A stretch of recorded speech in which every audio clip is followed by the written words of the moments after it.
દ્વારકાના ખંભાળિયામાં અસામાજિક તત્વોનો આતંક જોવા મળ્યો છે। વેપારીનું અપહરણ કરી મોબાઈલ અને પૈસા પડાવી લેવામાં આવ્યા।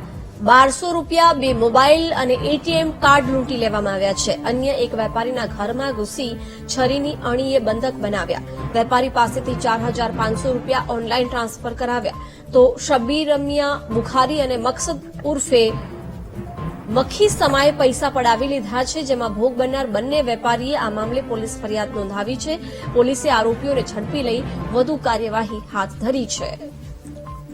વિગતો મેળવીશું સંવાદદાતા હાર્દિક પાસેથી। હાર્દિક, વેપારીનું અપહરણ કરવામાં આવ્યું, પૈસા પડાવાયા, શું વિગતો?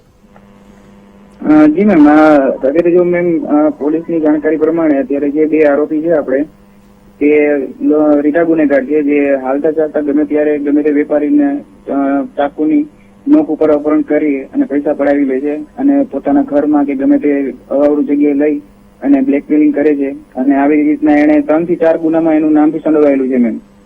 બિલકુલ હાર્દિક, આભાર જાણકારી આપવા બદલ।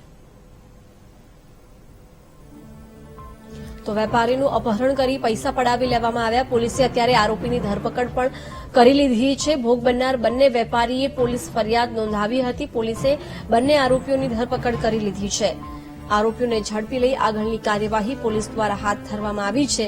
મહત્વનું છે કે દ્વારકાના ખંભાળિયાની આ ઘટના છે, જ્યાં અસામાજિક તત્વો બેફામ બન્યા છે। વેપારીનું અપહરણ કરી મોબાઈલ સહિત પૈસા પણ પડાવી લીધા હતા। એટીએમ કાર્ડ પણ લઈ લીધું હતું। 1200 રૂપિયા રોકડા, 2 મોબાઈલ અને એટીએમ કાર્ડ લૂંટી લીધા હતા।